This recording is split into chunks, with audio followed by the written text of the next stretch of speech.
Yo, what's going on, snipers, and welcome back to your Pure United Draft to Glory franchise mode here in NHL 26. So last episode, if you did not catch it, we had the season simulation, and this team kind of fell back a little bit in terms of record. However, we were also technically better in a way than last year because we finished above two teams rather than one. So there has been some progression. Also, I think our depth scoring has improved this season compared to last year.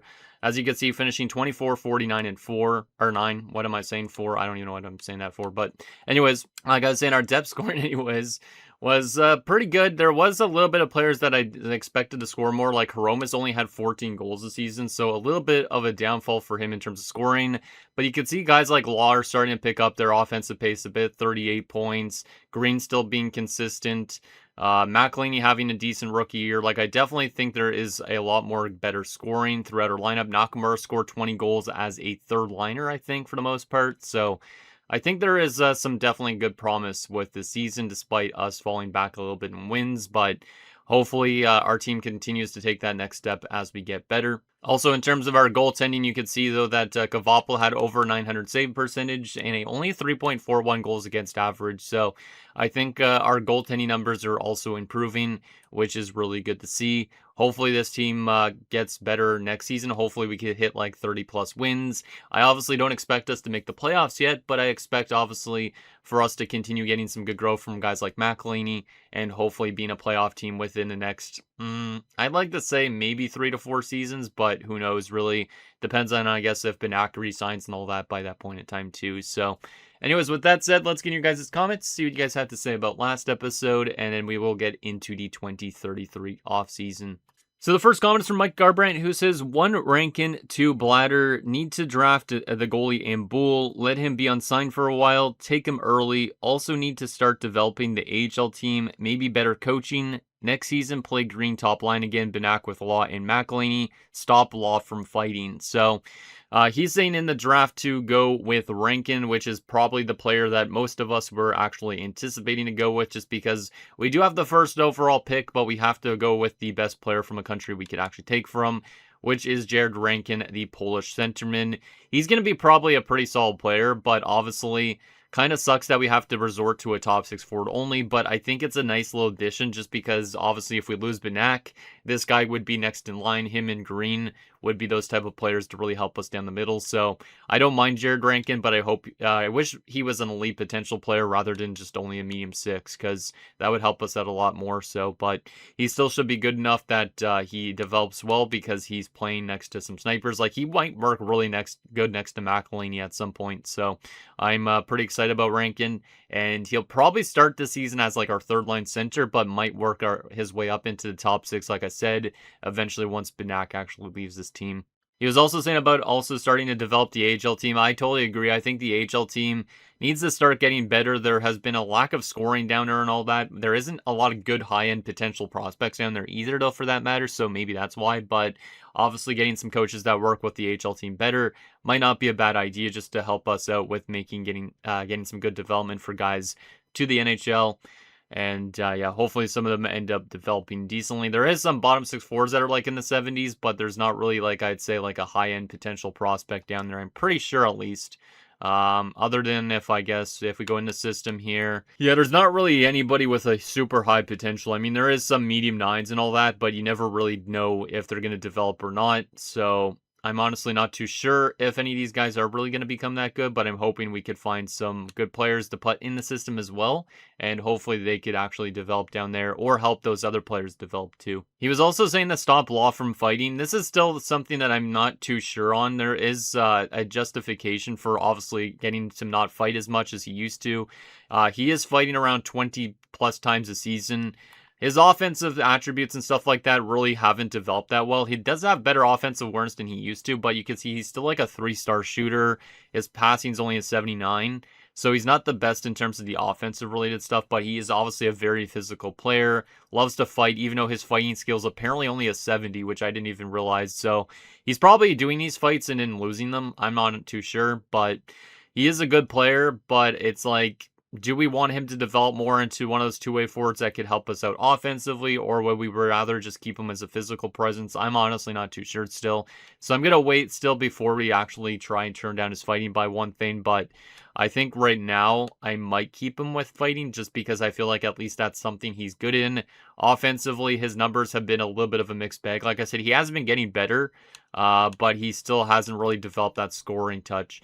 It would be kind of cool just to have a player that's this physical throughout his entire career, though, because the fact he already has 571 penalty minutes at age 22 means if he plays till 36, you're looking at a guy that might be one of the highest penalty minute players of all time. So that's where I kind of want to maybe keep him as physical as he has been, just because it'd be kind of a fun little meme to have of a guy with over 1,000 penalty minutes, or 2,000 penalty minutes even for that matter. But his potential did go up to medium elite, so maybe he'll get good growth this coming season, and maybe he'll actually develop into being a better offensive player as well. And the last and final comment is from I Am the Quiet One, who says, the only few times you've had the number one pick, you couldn't even use it to your advantage. I hope you will soon. Maybe it's another push you need. Also, I think it's nice to have at least 2 to 3 medium elite goalies, so you have a big chance. And if this goalie in the draft looks good and has an X factor being scouted out, he may turn out to be really good. I never used this function before, but what if you spoke to people with Dave Antonio or Horomis to chat about their morale? And yeah, I've never used that morale chatting thing really that much. I don't even know if you could talk about why they're sad or anything like that, but we could definitely take a look at that, just because Dave Antonio has been pretty tough on himself, and that's the main reason why his overall has fluctuated so much as well. But he was saying about drafting ourselves that goaltender in this draft, about getting ourselves another goalie, just because it's good to have multiple goalies, which I agree with for sure. So we definitely will be going with the goalie that we had pinned, not Krebs. I think it was a 7th rounder. That was me, Emily. Yeah, this Ambull guy, we're definitely going to be taking him.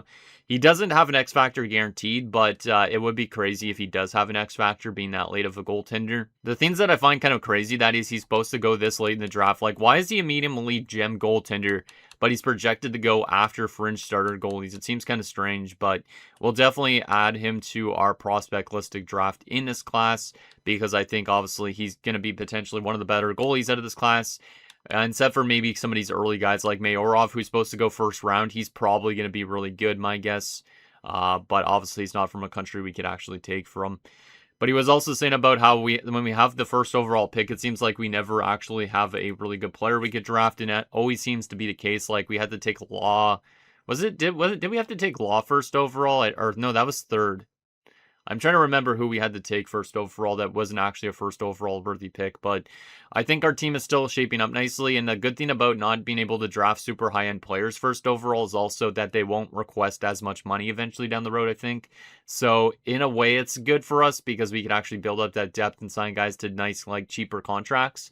But obviously, we do need some high-end talent if we want to turn this team from being kind of mid to being closer to a playoff team to actually winning a Stanley Cup. So with that said, I think we're ready to hop into this draft. We do have a lot of guys pinned, and I think, yeah, the specific players we'll look at it for sure. Rankin, that elite goaltender, and like Mike was mentioning, maybe Bladder too. I think he was a low top 6, though, if I remember right, but he was also listed as a gem, I think. He might be our option for the second round. Where was he again? Just want to make sure I think he was playing in Germany, so we could probably just go on over to the DEL, right? Yeah, there he is. Yeah, low top 6 playmaker, listed as a gem. So the fact that he's supposed to go in the second round, he could develop into something. So we'll probably, go for sure with Rankin, then Bladder. Then maybe we'll go off the board and grab that goalie already, unless there's something else that we could take. But we want to make sure that we at least get that goaltender. All right, so I think we're ready to hop on into the draft and also the entire offseason. I wonder how much people from this draft class are actually going to play on our NHL team next season. Because some of them, if they're too low overall, we might keep them unsigned. Or even play them in the AHL for that matter too. So, yeah, I'm curious to see what this draft class looks like in terms of overall ratings. Let's hop on into it. And obviously we're going to be taking Rankin with that first pick. Which means guys like St. Louis, LA, Vegas, Pittsburgh and all that, they're going to get a completely good player just because we have to go off the board. All right, so let's make that selection and take that centerman. Hopefully, like I said, he develops nicely. Or is this going to be the type of player that only gets to like an 83, 84? I think since he's a top 6 forward and he's projected this early, there's a good chance that he could develop into being a pretty good player. So He is a bit of a smaller size centerman, kind of similar like to Benak in that way too. He is listed as 2 years out, so he's probably, I would say, at least a 70, but honestly, he could be even lower than that. But hopefully he's a good enough player that he plays decent in his rookie season and maybe becomes into our top 6 really, really soon. So Rankin is going to be our first overall pick, so welcome aboard to Mr. Jared Rankin. Boom. 67 overall. Of course he has to be a 67, goddamn. But yeah, that's pretty low overall for a guy that was projected to go in the top 6, I would say. But he's still going to be probably a useful player. Obviously, no X factors right now. But yeah, he looks like this on attributes. His shooting's not too bad. Like, he looks pretty balanced. So I do think this guy will grow well. Obviously, his face-off still needs some work too. So we should probably develop him in that area if we can. But yeah, I'm excited for him. I think he just adds us more depth down the middle, which is something we still need. Like I said, we could play him in the NHL next season as well as a third-line center, or if we really want to, we could see how he would do in 1 year of the AHL first before coming up. But he's technically our best prospect, I think, that we don't have on our NHL roster now. All right, so there's that. Let's take a look at the top 5 also of this draft class just for fun. St. Louis at 2 will take Fontaine, who's an 81 overall, so too bad this guy's not from a country we could take from, but there is Daniel Fontaine. The LA Kings at 3 are going to select Kilger, who's only a 77 overall, medium elite. So yeah, this class seems like it's definitely one of the lower end classes, but Kilger could develop into definitely being a good player. 4 for Vegas is going to be Mowers, who's also a 77. So yeah, definitely in terms of overall rating, these elite players don't even have crazy ratings. So definitely a lower end draft class, I would say, in my opinion. And finally, Pittsburgh at 5 will take Dryden, who's a 70 overall medium elite. So yeah, this is definitely a lower end class based on those ratings. Like, technically right now, Rankin's not really that far off of Dryden, and Dryden had elite potential. So that's kind of interesting. So, was there any other players in this first round I want to make sure we take a look at? Because obviously I'll go similarly to next round and not to our next pick, but I'm kind of curious if there was. There was Clancy. I just want to write down their names so we could see how good they were by comparison to our actual selection. There's also Clemenson too. So right now Clem, and there's also Christie, but he's listed as a bust, so he's probably not going to be crazy. There's Millen. So there was a couple other options for this first round, but obviously I think we took probably the best option of the bunch. So we will definitely take a look and see if any of those guys actually end up good. So let's simulate not to our next pick, but we'll simulate to next round. But that would still be our next pick because we do have the first overall pick, I think, in the second round. Actually, maybe not. We probably have the third pick in the second round, right? Yeah, we do. That's what I thought. Okay, good. So that way we can actually go back through the other round and we won't be on the clock. So shout out to whoever mentioned that again, because I don't know why I didn't even think of that, but I didn't. So we're looking for Clancy, Clemenson, Christie. That's who it was, and Millen. I just wrote down abbreviations pretty much. So, wow, medium elite grinder Pekka Ryan, and that's kind of an interesting pick. Lysak was medium elite. That's not a guy we could have drafted, I don't think. But that's kind of interesting. Clancy was also a 67, so he's pretty much just as good as the guy we took. But I think it's fine. This guy also could win faceoffs too, though, which is kind of interesting. But he's pretty identical to the guy we just took first overall. Actually, let me remove my face fully from the screen so you guys actually could see that attributes a little bit better. But there's Ross Clancy. Clemenson. Wow, there's a medium-elite 2A4 that went 14th. Huh. Clemenson is probably the next one to go, I would assume. Where is he? Oh, medium-elite goalie Mayorov. So that's the guy that we just looked at from Ukraine. Christie was a medium 9 as expected, 63 overall at 17. He's listed as a bust, but he doesn't really look that bad on paper. But if you guys want, try and remind me about Harry Christie, and we could see how he looks in like 5 years or something like that, just so we could kind of see if a bust actually still develops or not, because I'm kind of curious on that. Clemenson went to Chicago, 65 overall, medium 6, so he's not too bad. Can play both sides, so he goes to the Blackhawks. And then Millen was this other one here as well. And yeah, he's a 62 overall, medium 9 grinder. So yeah, there is basically all the other guys we could have taken with that first overall selection. I don't think any of them would have been better, to be honest. Maybe that left winger, but I think we needed centers more than that. So Anyways, let's hop to the second round. Let's simulate to our pick here. Go through LA's selection and also the Jets. And let's see what we could take here in the second round. We were thinking about Bladder, and he's probably the next best option on our list too, right? There is Klesla as a medium 9, but I feel like a lot of the medium 9s we currently have haven't really developed. So I don't think Klesla is super important. But yeah, Blatter is listed as a gem. So yeah, we're going to go for the German centerman, Oliver Blatter, just for fun, since he's listed as a gem. He could also be maybe a future top 9 center. Like, imagine if Benak leaves his team, who our centers would be. It would be Green, Rankin, and Blatter down the middle. If Blatter develops, actually, that is. And if Rankin continues to develop and all that, and Green for that matter. But I think that would be much better to have that little bit of solidity down the middle, just in case Benak actually leaves. So Oliver Blatter is going to be our next selection. Like I said, I don't know if he'll be in the AHL or NHL next year, but we might as well see how good he is. 63 overall, 06. Interesting. I really hope he develops because it would be kind of cool since he was a gem. I think he has also the tool bag to develop because he does have some good attributes across the board. Yeah, he's got decent skating right now, but obviously it's still a lot of work to go. 76 passing. Like, he could probably excel at the AHL level, but is he good enough to play in the AHL yet? Is he the type that we'd rather keep on sign for a season? Is he the type that we'd rather in the NHL next year? I'm not too sure on that. We might start keeping a lot of our prospects unsigned just to see if they develop more rather than playing them in the minors right away. Because maybe playing them in the minors stunts their growth a little bit. But anyways, there's Blatter. I'd prefer him for sure over a medium 9 in my opinion.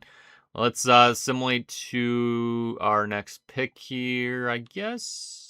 Let's go simulate to next round again. And we'll see what Klesla was looking like. Even though we know he for sure was a medium 9. There's a low elite steal, Capaduca. I don't think that was a guy I could have taken anyways. So I don't really care too much on that. But some decent steals in these rounds. Like Boston got a medium 4 in the second round. There was Klesla right here going to the Devils. Pretty basic. Pretty basic. Similar to the guys in the AHL we currently have, I think, for that matter. But yeah, I don't even know which other guys we could have drafted in this round. There's another medium elite goalie in Gentile. That goes second round. 19 years old already, but he goes second round. Meanwhile, the guy we're going after is projected to go late. Damien Ho, what a name. There's another Paco, went to the Leafs. Interesting, not our Paco, of course. There's another medium elite goalie, 63. This guy's even better than the other one, but he's 19 as well. So a couple overage goaltenders, which is interesting. All right, let's go to this third round here. I think we might go off the board and take the goalie already, but I'm honestly not too sure. As Buffalo takes Love and Boston takes Odie Marchessault. All right, so we could go for the goalie off the board already, or we could just bring in another option. Smolenik, I feel like we have a lot of defenders at the moment. I feel like we have a lot of goaltenders. Another low 6 right winger. Does have good shooting. Maybe we'll go with Wallin. Tough to say. Because we will be able to get the goalie for sure still next round, I think.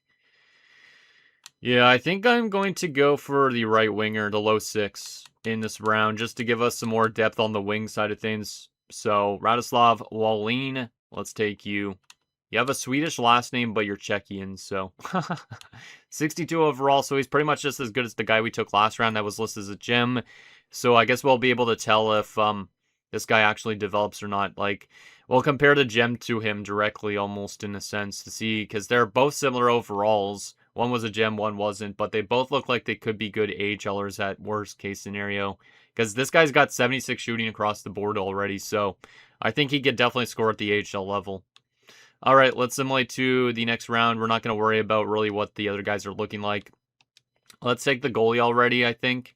And then I don't really know what we're going to go with after that, but we're going to go off the board here and take Ambul already. He's probably going to be a low overall just because usually medium elites that are projected to go late and gems are anywhere between a 48 and a 56 in my personal experience. So I'm guessing he's going to be around that point. I'd say probably a 48. And I don't think he will actually have an X factor. That's my guess. So let's take Ambul already. Might as well. Boom.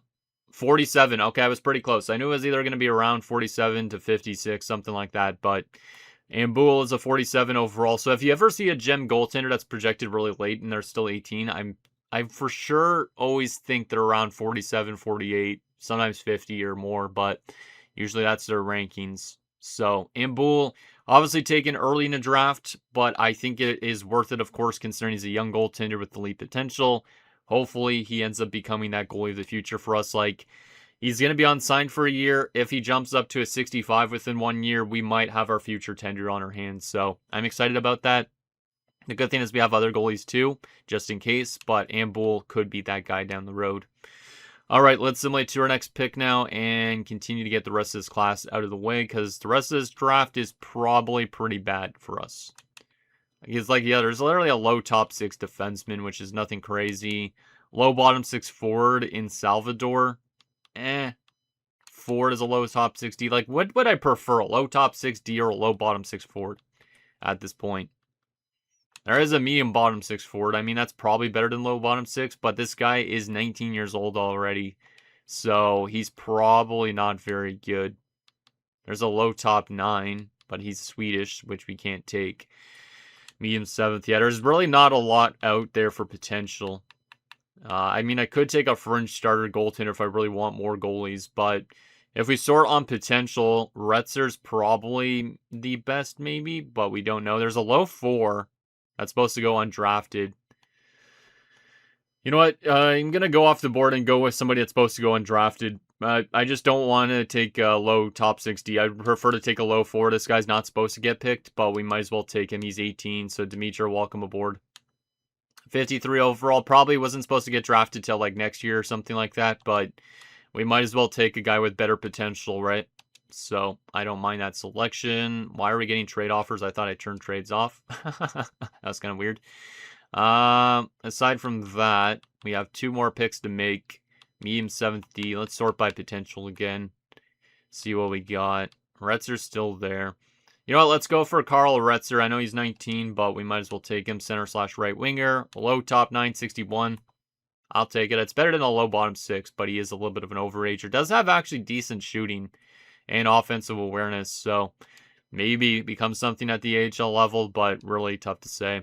And in our last pick of this draft, just because this rest of this draft is pretty trash, is there anybody up here that we could actually take? Dexter is a low top 9. He is 18.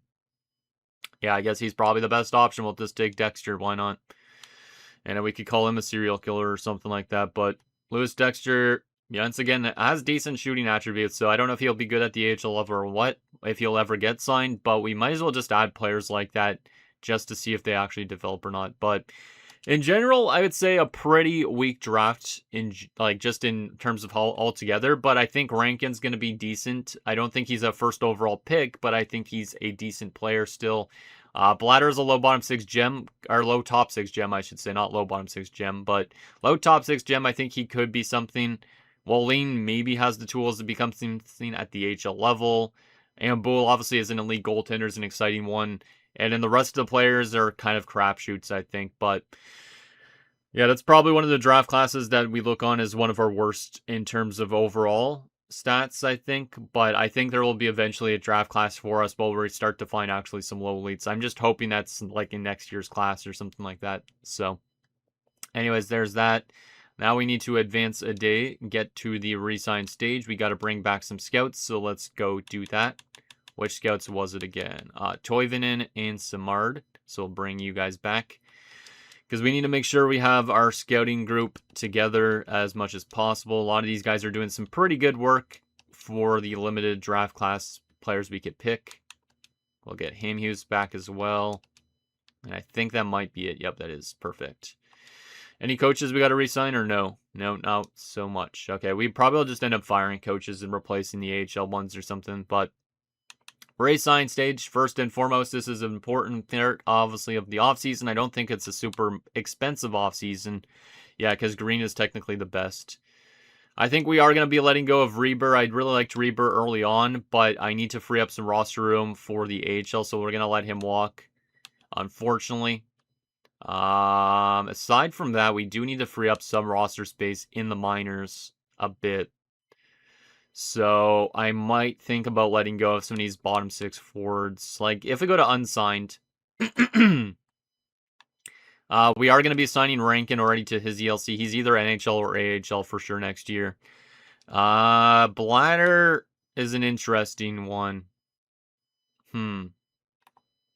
Is he the type to play in the AHL right away? I feel like he could play in the AHL right away based on his like shooting, his passing. Yeah, you know what? Let's sign Bladder already as well for the AHL. And the rest of these guys, I honestly think I'm going to keep them unsigned for the time being. Just because I don't trust that they're ready yet. Cantor, I don't think we need him signed yet, right? Well, we're running Forster and Kavapel. Lysak could be let go of, maybe. Actually, we do need another goalie if we let go of Lysak, though. So maybe I could work Cantor and DeFazio. But I feel like DeFazio and Gotch would be the better way to go. Yeah, that might be the play. Technically, these guys could wait another year or so. Maybe I'll keep Gotch unsigned for the time being. I'm definitely obviously signing Kavapel because Kavapel's our NHL goalie still, so I'll sign him up. Let me go to UFAs. No UFA goaltenders. Right now in the AHL, it'd be Forster, Kavapel in the NHL. Lysak and DeFazio. Do I want to sign Lysak, though? He's been a bit of an inconsistent goaltender. Does want an extension, but I don't really want to scratch him for an entire year. He did have a shutout last season, but he was pretty bad compared to the year before. That's a tough one. That is a tough one. Because he's not going to cost us a ton, but do I want to have Cantor come to the AHL now that we have another elite goalie unsigned? Trying to think on that. 25 years old already, too, for Lysak. I don't think Lysak's going to get much better than this. So I am going to let go of Lysak. I'm going to let go of Lysak. That might be a questionable thing, but I'm going to run Cantor in the AHL with that other elite goaltender while these two other unsigned elite goalies are developing. Something like that. I honestly don't know if that was the right decision to make, but I'm just going to take a chance on that. Just going to take a chance on it. So, anyways, our RFAs, we have $51 million in cap space, so we will need some cap whales probably, but let's first and foremost get some of these guys signed. Green does want a one-way contract. I think we need to lock him up long-term already, but I'm not too sure if he's going to be costly or not. No movement clause. If we jump this up, how much does this go up by? Oh, it goes up by a good amount. I think I already might lock up Roger Green, which also could be a risk at his price point, but it's literally less than $3 million. And like I said, he is basically going to replace Benak if Benak leaves on that top line, right? So an 8-year deal at 2.175 could be a very bargain deal. It also, I don't know if these kind of contracts stunt players' growth or not, but I'm going to just sign him up because we might as well. He's a part of the core kind of here. Baird's not as bad as a third-line center. We're going to hold on to him as well. Let's just give him a two-way contract for the time being. Nichols is maybe going to be a fourth-line option. Tough to say. Let's give him a two-way. Bradford will give you a two-way as well. I feel like we're going to maybe let go of some guys in the minors. Did Schmidt play all last season? I don't remember if he did or not. 2033, yeah, he did play all year last year. Did Ramsey play all last year? He did. He's not very good at this point. He does actually have good face-off stats, though, which is kind of nice for some depth purposes. But I feel like we might need to free up some space in the AHL. Maybe not. Maybe not. We could just give these guys like a 1-year deal or something like that only again. Yeah, you know what? Let's give some of the AHL guys just 1-year deals for the time being. We are going to still need a cap whale probably, though, too. So maybe I'll give one guy a lot of money. I honestly don't even know.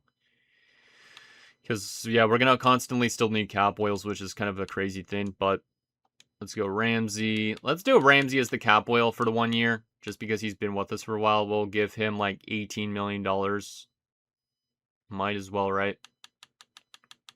And it's only for the 1 year, and then he might be a free agent anyways. But might as well give him a ton of money since he's been here for a bit. And in that way, we got closer to cap compliant. Miller, we'll just give you the 1-year deal in the AHL. Same goes with, I could give Kearns a cap oil contract too, maybe. Because I kind of like him still since he's been here for a bit too. Zongoth might be still playing in the NHL next year. It's really tough to say. 1-year deal for him. Let's make this go a little bit higher though. So he'll actually accept it. And yeah, I think Kearns, let's advance a day first and foremost. Just to see if Green accepts his extension. Which I think he'll probably will because there's no point to not. Yeah, there you go. He accepts. Perfect. All right, so yeah, we have 34 million, so we do need definitely another cap whale. So we are going to just give Kearns a 1-year deal at 24.5, which will make us cap compliant. And like I said, I think we're going to keep these guys unsigned unless you guys think we should sign them. We could sign them in next episode, but we're at 45 out of 50 contracts. We are cap compliant. And I think everything is set up and ready to go with that. Can I talk to Dave Antonio yet about his morale or anything? Because it says meeting available, but what happens when I do this? Off season. No, waive. Yeah, there's not really anything you could do about asking about his morale. It's just about talking about his clause in the contract, the off-season focus. Because I'm just very curious on why he's unhappy. Is it the current coach? Let's see. Is it the current coach? Doesn't say anything about the coaching staff. Team performance is down at the bottom. Oh, that's why. Okay. Yeah, it's definitely the team performance, I think, that's dragging him down. Because the overall morale, it's broken down into 4 chunks, which I don't really pay attention to this part that often. But you can see individual performance. He's not really happy with his performance. He does like the management, so that's good. He likes his teammates, but his team performance is kind of depressing him a little bit. So he wants his team to actually be winning games, and they're not. So hopefully we win soon so he actually doesn't keep on getting lower and lower in overall. But that's all set up and good. I think we're ready to simulate to free agency and make sure we're set up on that. And like I said, we are going to probably rework the AHL coaching staff. We could always sign ourselves a new NHL coach too if we want. So we'll see if we end up doing it. But I'm not too sure if we want to find ourselves a super good coach yet or not. It's tough to say. So let's go over to coaching staff. And first and foremost, we actually have an okay AHL head coach. So maybe we'll just look for a new assistant and associate down there in the minors. So let's fire this Mahacek guy and hire ourselves a new associate and assistant for the minors. So we'll go down here to AHL head coach and we'll sign an associate and assistant. Let's go to teaching and see if there's anybody that would actually want to become an associate coach for this team. Because I know they want head coaching jobs, but we're trying to get them in as assistant coaches. So we'll do that. Try and get Pablo Frank, which is a pretty cool name. Get these guys signed up. And like I said, do we want to replace our NHL coaches yet? I feel like we could replace Weinrich for sure. So I am going to get rid of Weinrich because he's rated as a C and hire ourselves a new NHL assistant coach. And we could just see how he fits our NHL team as a head coach too. I'm not going to hire somebody like John Cooper, who's a real coach, just because I would prefer a generated coach. Who is this? Oh, Warsofsky. Huh. This guy's a goalie coach in specialty. Huh, that's kind of interesting. He's an A+ teaching goalie coach. This is an A coach. Do I want a really good coach, though? I don't really know if I want our team to over-simulate. So is there anybody with like an A+ teaching that's not an A+ head coach? There's a lot of goalie coaches. There's another A+ coach. B coach. Now, B coach wouldn't be that bad, but he only teaches defense mostly. I would prefer a generalist, I think, rather than anything. So somebody like this guy, that's an A. Does he fit our team well? 55%. Not crazily. Maybe I won't look at teaching grades for a second. Let's just see if there's anybody that actually fits our team as a whole. Really good. 55% actually might not be that bad, though. 60% in Warsofsky. I don't, like I said, I really want a real coach.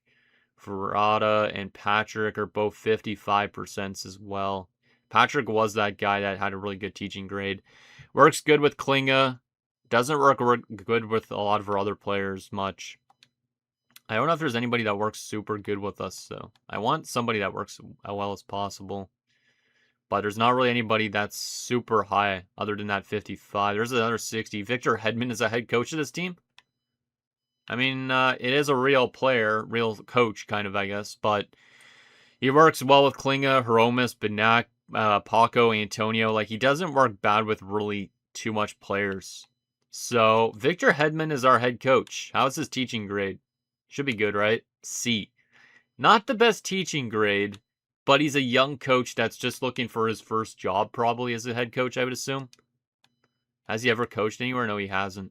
You know what? We're going to take Victor Hedman in. I know he doesn't have a good teaching grade, but let's bring him in as an assistant for the time being, and we'll see if he actually works as a head coach for his team. If he doesn't work as a head coach, that's fine, but he will be on our coaching staff. Because I think learning from a good NHL player like Victor Hedman is not a bad idea for this team. So that's going to be the coaching adjustments we make this offseason. I don't think there's really much else we need to do because we already have our scouts intact as well. So I think the next thing we need to do is simulate up to the start of next season and get our lineup set up, which should be quite exciting. Should be quite exciting. Severson did not want to go to our AHL team, so that kind of sucks. We'll have to still look at that. Same goes with Pablo Frank, because both those guys wanted head coaching jobs. Victor Hedman will join our team, though, which is kind of cool. The kind of thing that sucks, though, is we don't draft Swedish players, so he won't be able to coach his fellow countrymen. But still, why not? So we do still need those AHL coaches because they wanted to go get a head coaching job somewhere instead. Let's go back down here again and see if we could find anybody with a good teaching grade. Now the highest is a B. We're still going to approach them anyways, so let's get Letowski as an associate coach. We're just going to give him the max money because that might help him actually come here. And then we'll go with Ricky Bannister, who does have interest from Abbotsford right now, apparently, but we'll try and get him in as an assistant. So hopefully those guys will accept. If they don't, we'll have to keep on trying to find some good teaching grade AHL coaches, but I think that should help hopefully with the development if we do get good coaches down there. Bannister goes for Abbotsford instead. I knew he was going to. And Letowski's on board, so that's good to see. That is good to see. We'll go back on over and try and find another one still for the minors, but I think having good coaches everywhere is probably important for us at this point. Just so we could at least get development and so our NHL team could do better. There's not really a lot of AHL coaches left, so hopefully this Clancy guy will accept. Hopefully he'll accept. Dale Clancy. Let's bring him in. Even though we didn't draft the Clancy in this coming draft. Maybe that guy was related to him. I'm not too sure, but let's see. Will he accept? Yes, he will. Okay, good. So we got ourselves some new AHL coaches. Not necessarily head coaches, but some new ones to work that coaching staff up a bit, hopefully. And we got a new NHL coach in Victor Hedman. I think that's an exciting thing. Like I said, he could develop into being a good NHL head coach too at some point. So maybe we keep him as an associate for now.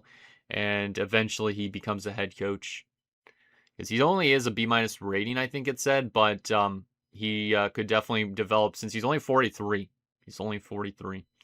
All right, roster moves. Let's make some roster moves after we get rid of those notifications. I still don't know why those keep popping up because we've already gone through multiple seasons at this point. But goaltending combination, the new goalie combo. Forster and Kvapil, both 76 overall. Forster developed nicely after a couple of AHL seasons. And yeah, I'm really excited to see what he could do. He might be what helps our goaltending out a lot more this season. So excited about that. Kvapil obviously has been here for a bit. In the AHL, it's going to be Cantor and DeFazio. DeFazio still really doesn't look like he's going to develop.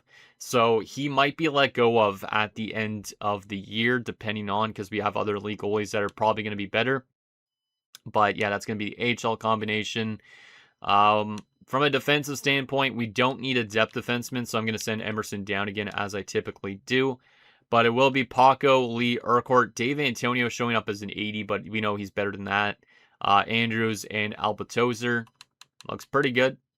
AHL is just going to be Emerson, Maltby, and Bednar. We need more AHL defensemen. So maybe we should sign some of those unsigned guys to play in the minors. But I don't really have a lot of contract space. So I think we have too many forwards and not enough defense.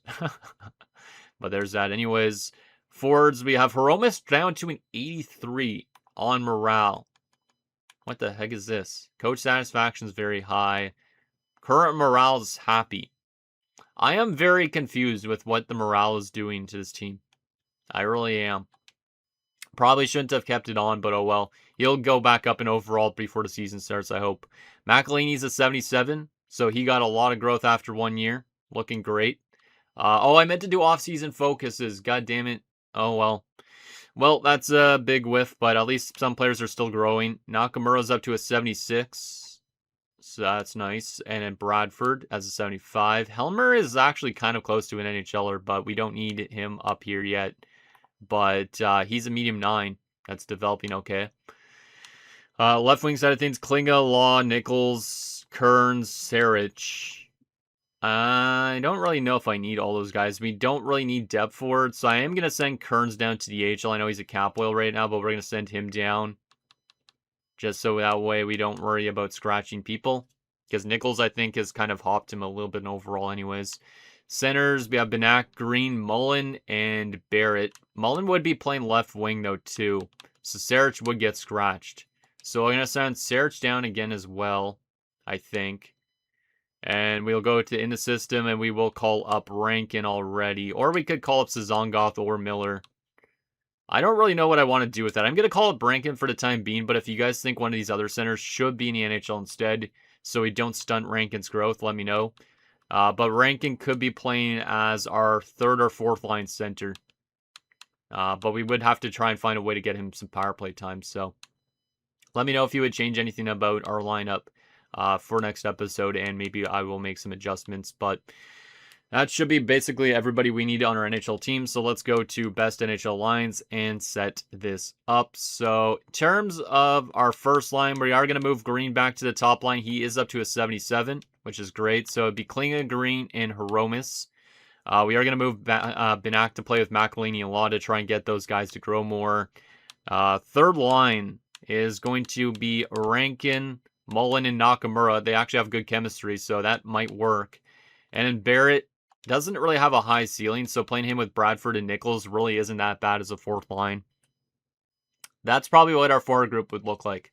Not super high in chemistry, but I think it is pretty effective. Like, we should do better this season than last year, for sure. From a defensive standpoint, it is going to be Lee and Paco. Is Urquhart listed as top 4? No, he's not yet. Kind of surprised on that, to be honest. So it would be still Andrews and Antonio, Albatozer, and Urquhart. Like I said, I don't even know what's still going on with Dave whatsoever. But he is definitely... His current morale is happy as well again, so... He'll probably jump up before the season starts again, but who knows if he'll drop off a bit. He is in his no trade clause era too. So, yeah, he's a really weird player, man. Really weird player. Goalie's going to be Forster, Kavapel. Obviously, nobody scratched until we turn injuries back on, which we could do that soon, but I'm not too sure when. Power play, Benak, Klinga, Hromis, McElhinney, and Paco. I don't mind putting McElhinney on that power play just to get him some goal scoring. Why not? Second unit, Green, Law, Bradford, Lee, Albatozer. Who am I missing that should be on this power play? Bradford probably doesn't need to be there, so let's get Nakamura on that power play instead. Albatozer is kind of a mixed bag if he should be on the power play or not. He is an OFD, but I'm not sure if he should be still on the power play or not. Mullen isn't on the power play, right? No, he's not. Mullen could go into that power play spot, I guess, too. Because Mullen is a good scorer. Yeah, we'd probably put Mullen on this unit. So it'd probably be something like this for our second power play. I think Lee needs to be there since he's medium elite potential. So we'll keep him there for sure.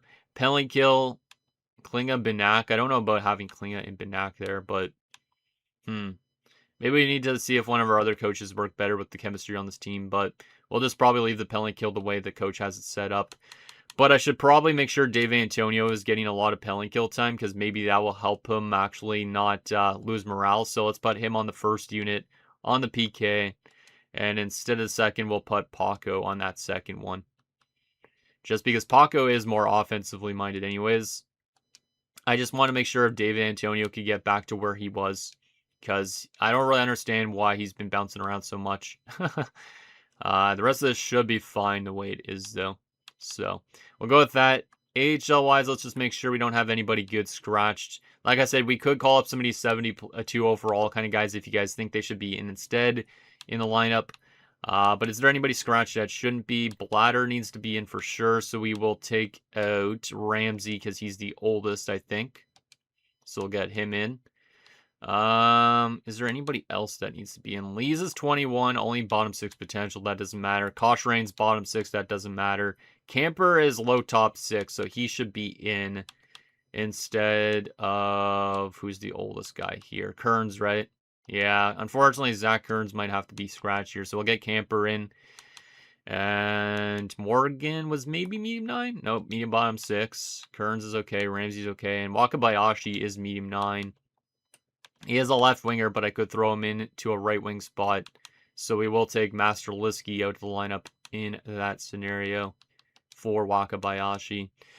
Let's rework the lines a bit so we can maybe get some better chemistry results, which is probably going to be tough, it looks like, with the current HL head coach. So I might have to see if the other coaches work better with this minor coach. That's not as bad, I guess. That's not as bad if we work it around like that. No, wait. Oh, that one goes +1 if I put Bladder first line. I don't mind that. Try and see what combinations work the best here, which I think this is probably what we'd lean towards. Yeah, probably something like that. Defensively, chemistry looks pretty damn tough. I don't know why Pearson's playing defense. And same with Romano. Ooh, we need more defensemen down there for sure. Yeah, I think we need to sign some of our unsigned defensemen for sure, just to fill out this AHL roster a bit. So let's go ahead and do that, just because we might as well. We need 2 defensemen to get signed. Who's the best unsigned defenseman that we have at the moment? Only one of them as a defenseman. That's Dimitra. Yeah, we don't have enough defensive prospects. I could sign Dimitra for the AHL already, but I feel like that could hurt his growth. So we could just stick with that -5, but since I don't like -5, we're going to sign Dimitra already, just because we don't really have any other choice. So let's get Dimitra into the AHL lines, just because I don't want that chemistry being as bad as it is right now, which means I will have to move Romano back on forward.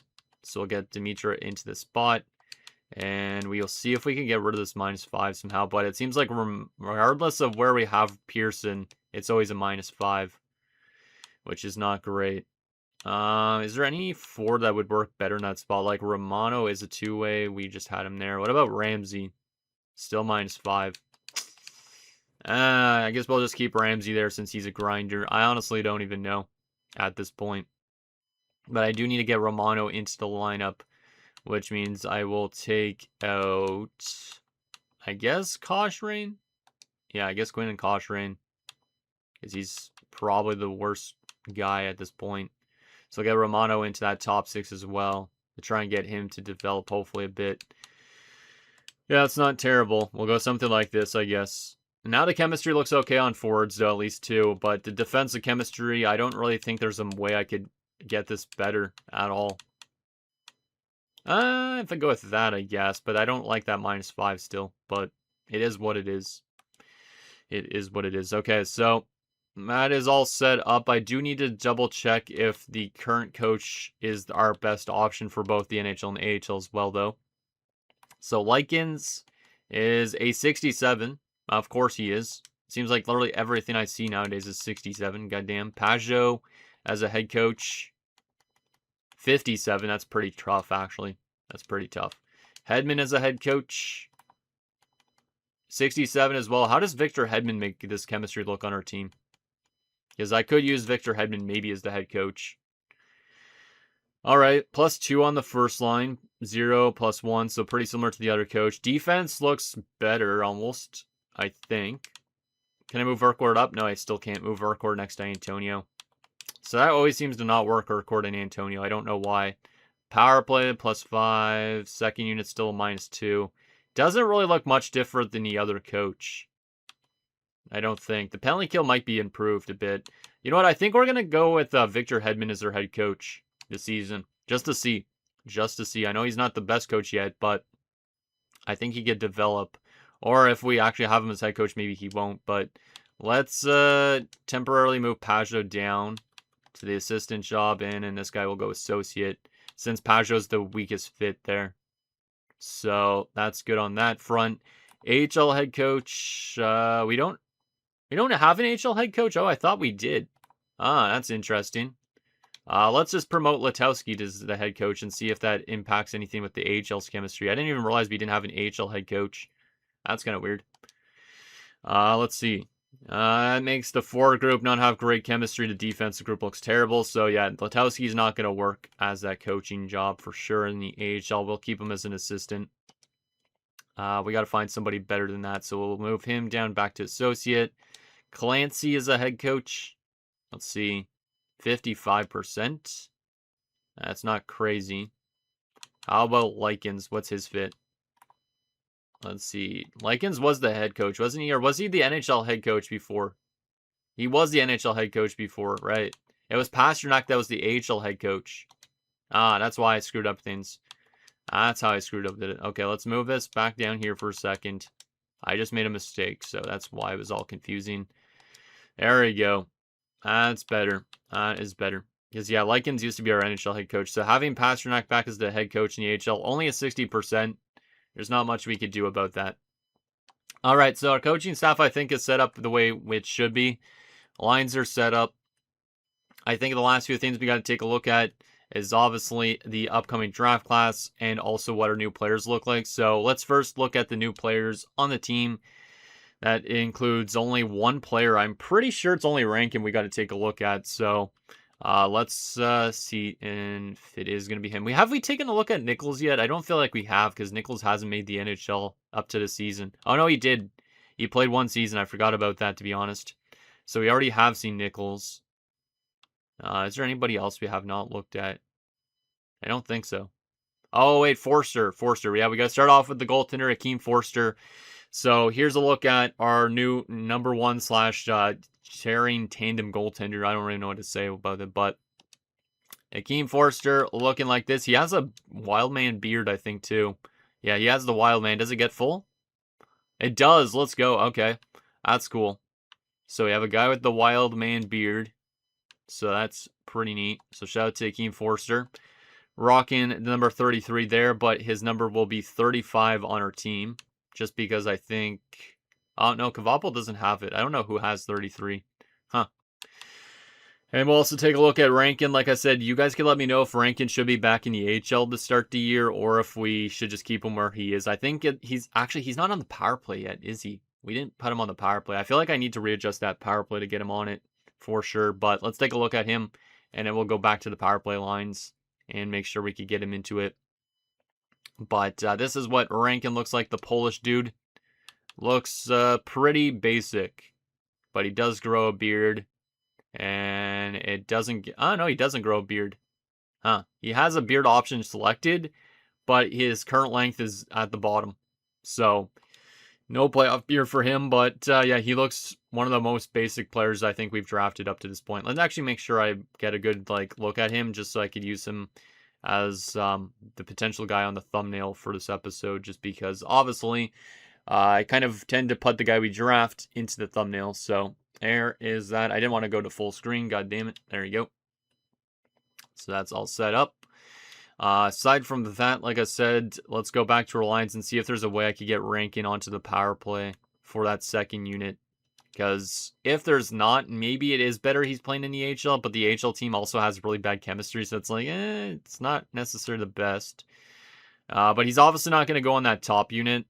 Second unit, we would have to take Mullen probably off of it. There's a lot of good young guys on this team that are all competing, so I don't even think I could get him power play time, but I could go to extra attackers and see... Yeah, extra attackers, I could take Mullen off this if I really want to. But I need your guys' opinion. Should we give him some extra ice time, or should we just play him in a third-line role, and that's it? And then see how he grows. If he doesn't grow a ton, then obviously next year we need to find a way to get him power play time. But it's just really tough to win. There's young guys like McElhaney, Nakamura, Law, for instance, that need ice time as well in that second unit. So we could send him back to the AHL. And then if we did do that, we would probably have to call up Miller as a fourth-line center. If we didn't, though, we could keep ranking in this spot. I don't think it's a terrible spot for him just to get 5-on-5 time. He fits his coach actually pretty well, too. And getting a chance to play next to two good snipers like Mullen and Nakamura, I think, is actually kind of filthy. So that might not be bad for him and his chemistry and his growth and all that. So final thing, the draft class. This is obviously going to be another, hopefully, early pick in a sense, but hopefully it's not as early as this year. Hopefully we finish above some other teams, but kind of nervous about how this draft class is going to look. Is there going to be an actual legit player we could draft this year, or is there going to be only some like medium sixes again? Like, obviously we won't know potentials right now, but is there at least like a German projected to go in the top 5 or something like that, or top 3 for that matter? Because we probably still will be a bottom feeder team for the most part, unless the goaltending changes things. But let's see what we got here.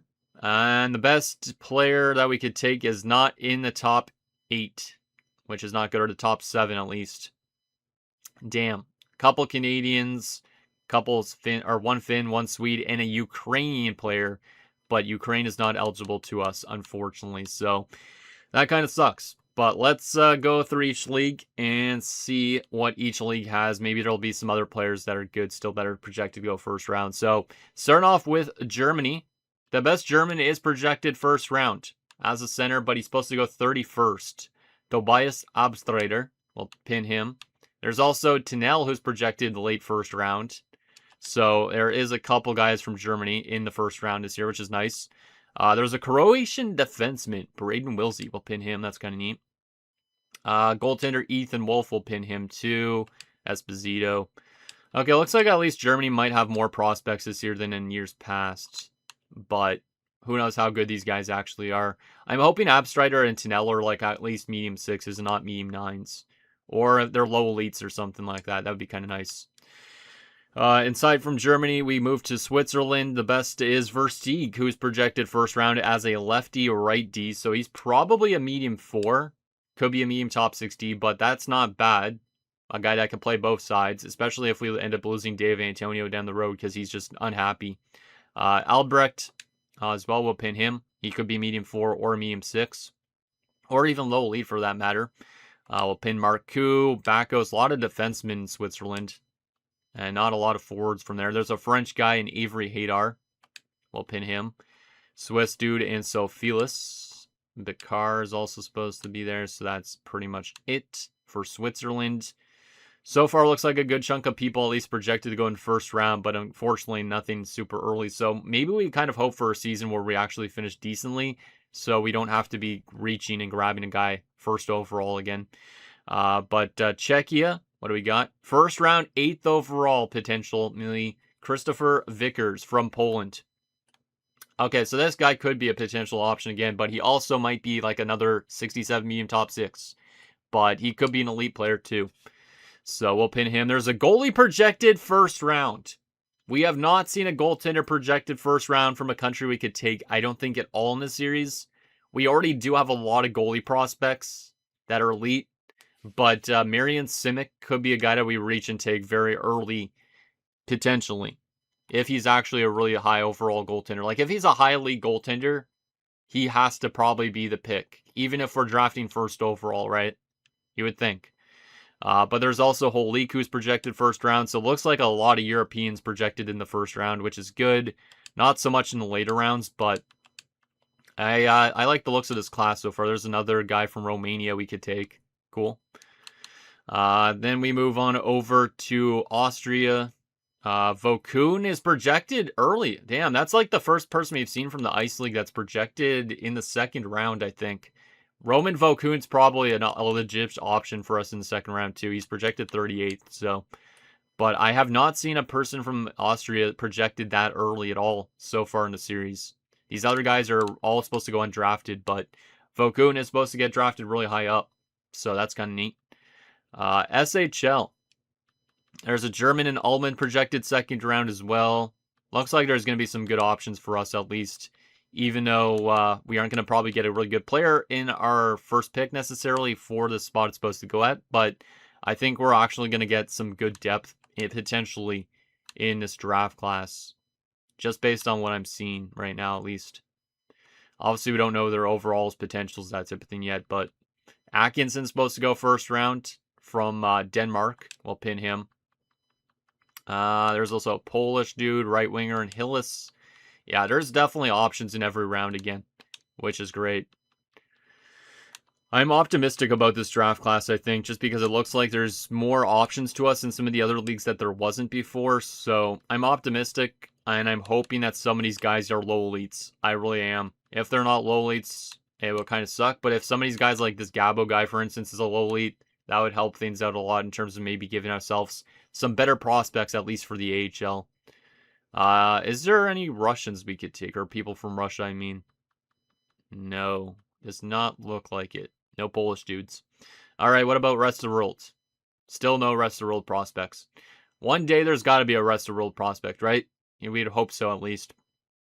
But based on this draft class, Vickers is the one that we would likely take first, but there's a lot of guys that are projected first round at least from the countries we could go for. Most of them are later first round talents, but there is options, which you love to see. Hopefully some of them fall to the second round, but if not, Vokun as a second rounder might be the play. Hopefully he's a medium top 6, because that'd be kind of nice. So anyways, guys, that's going to do it for this episode of our Europe United Draft to Glory franchise mode. So in next episode, obviously, we will take it to another season simulation. We'll see if this team could eclipse 30 wins next season. I think we can. Obviously, it's just going to take a little bit of work, and hopefully, like guys like Forster fit in well in terms of goaltending. I definitely think we could hit 30 wins for sure. If we don't, it might be a little bit disappointing. So I'd say we want to get 30 at least, maybe even 35. And then hopefully we still have a decent enough pick where we could actually pick somebody decent. Like I said, I don't really want to have the first overall pick again because we have to take somebody off the board. But if we have even a 5th overall pick and we could take that guy that's supposed to go 8th, that'd be nice. So hoping for something like that in terms of results. But anything down below, and I'll see you guys next time.